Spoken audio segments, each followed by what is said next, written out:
Di hadapan kita, terdapat botol kerucut berleher lurus, juga sepotong plastik transparan. Sebuah lilin kecil menyala digantung di mulut botol. Saat kita tiup langsung ke plastik tak terjadi apa-apa, api tetap menyala.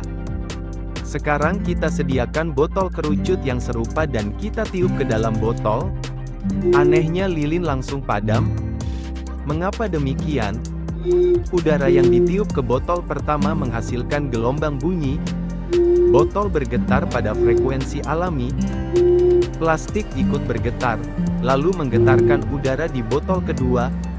Hasilnya, aliran udara vertikal dari botol 2 langsung ke akar nyala api.